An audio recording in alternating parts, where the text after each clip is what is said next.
They have really aggressive projections. They want to grow double revenue by 2023, doubling revenue in 3 or 4 years. You divide that into 72, the rule of 72. They have to be 15, 20% growth every year. And, they were at 7%. So that's 10 years to double revenue.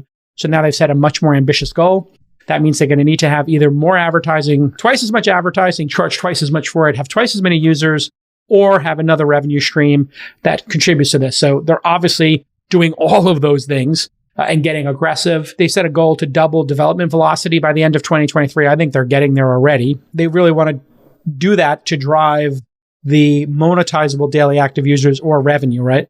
And 199 is nice, but they're well behind other platforms. Facebook has about 14 times as many daily users, and Facebook's quarterly revenue is 25 times that of Twitter. So that's pretty aggressive. Twitter is aiming to grow their monetizable daily active users to just 315 million. So they've only got to add 115 million. I think that's possible with a lot of these subscription products because if you have Patreon, OnlyFans, paid YouTube, you as a content creator are then going to ask people to come to some location to engage. That location was OnlyFans, Twitch, Clubhouse, Substack, Patreon. Now you're going to tell them to come to Twitter. I'm going to say, go to twitter.com/Jason and subscribe. Or somebody like Lizzo might say, go to twitter.com/Lizzo and subscribe and see my, me doing acoustic versions of my songs at home, whatever. She does like some cool stuff on TikTok like that.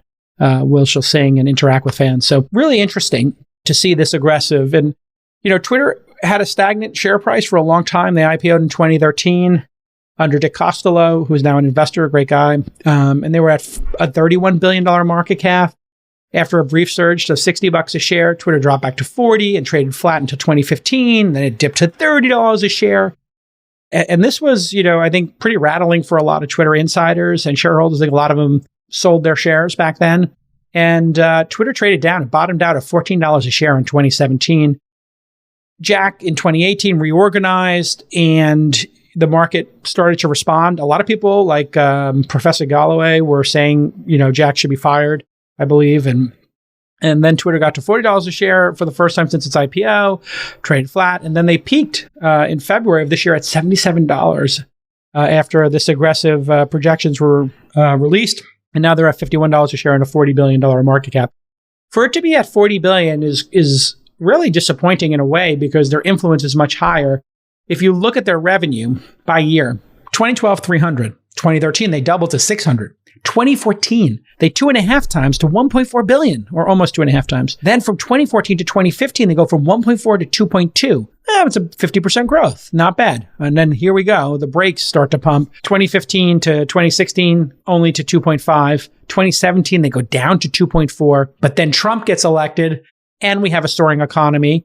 And the product maybe starts getting a little bit better. But I would say Trump and the soaring economy really boost interest in Twitter. And they go 2.4 to 3 billion in 2018, to 3.4 billion in 2019, to 3.7 billion in 2020. Those are nice jumps, but again, you're talking about high single digits, low double digits. And so this is also dovetails because it's only advertising, and advertising is fickle. During a great economy or surging usage, you get more ads. In a down market, you get crushed, which is why people who were dependent on advertising, like the New York Times, built their subscription businesses over the last couple of years so they don't have to worry about these wild swings.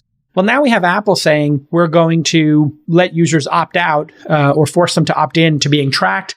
This is making advertising on mobile phones with the most elite group of people, iPhone users. Basically, it's ankling a lot of it. And we're going to go back to a CPM model, perhaps, charging per 1,000 impressions, but it's not going to be as highly targeted. 96% of users opted out of ad tracking, according to the Flurry Analytics, which is owned by Verizon, which just got out of the content and advertising business. They literally sold AOL, Yahoo to a hedge fund. And we might see some other things like bring your own algorithm, which Jack talked about, that he might want to let people bring their own way of sorting after the whole Section 230 hearings back in the day. So what will Twitter's revenue be in 2023? Can they double it? I think they can. I think they could double it. Yeah. I could see them acquiring more companies with revenue. I could see this vision coming true. I could see them falling short. Sure. It's going to be an aggressive goal. I could also see them exceeding it.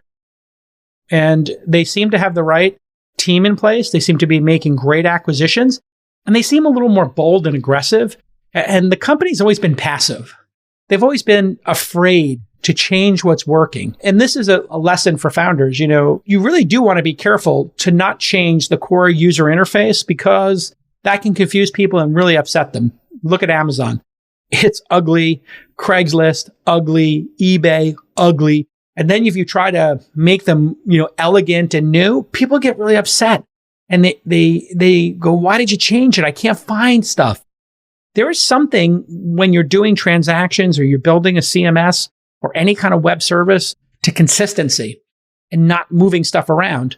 But that means you could have somebody disrupt you. And it's fantastic to see Twitter really getting better at product and increasing the velocity and being bold. Congratulations to the team at Twitter. I think you're doing a great job as a power Twitter user and somebody who loves the platform and obviously has been talking about it incessantly for, going on 2 decades now.